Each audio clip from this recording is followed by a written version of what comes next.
খালেদা জিয়া চিকিৎসা শেষে লন্ডন থেকে বাংলাদেশে ফিরেছে। এর মাঝে বাংলাদেশে কিছু অদ্ভুত বিষয় লক্ষ্য করা গেছে।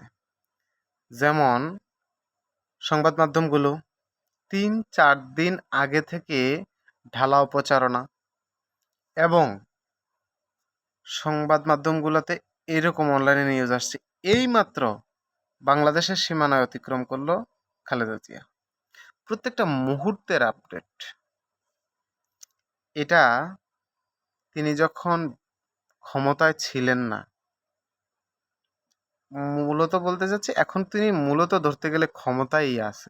যখন শেখ হাসিনার আমল ছিল, তাকে এক মুহূর্তের জন্য কোনো নিউজে দেখানো হয় নাই।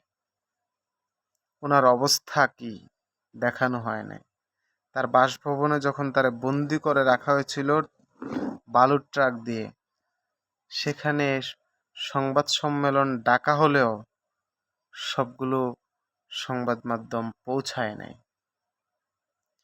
এই যে তেলবাজিটা এখন চলছে, এবং এয়ারপোর্ট থেকে গাড়ির পেছনে হাজার হাজার মানুষের দৌড়, গাড়ির সাথে সাথে দৌড়ে চলা, এগুলো সুসময়ের বন্ধু। যখন সময়টা খারাপ ছিল,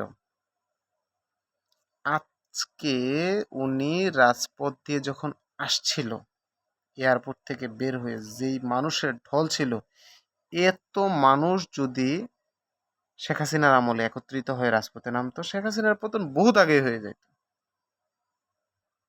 এগুলো হচ্ছে অদ্ভুত বিষয়।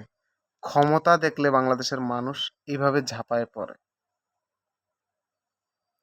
এগুলো শুধুমাত্র লাভ লাভ লাভ।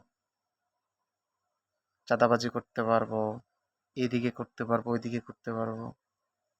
দিল থেকে ভালোবাসা নয়। এদেরকে দেখে খুশি হওয়ার কিচ্ছু নাই। এরা সুবিধা অন্যদিকে পাবে, এটা জাস্ট একটু মনে হলেও ওরা কিন্তু এখান থেকে স্লিপ করবে, চলে যাবে।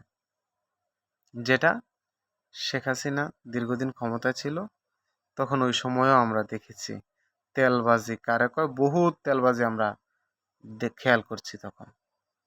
সেই তেলবাজি এখন খালেদা জিয়ার সাথে হচ্ছে। এদের থেকে সাবধান হওয়া লাগবে।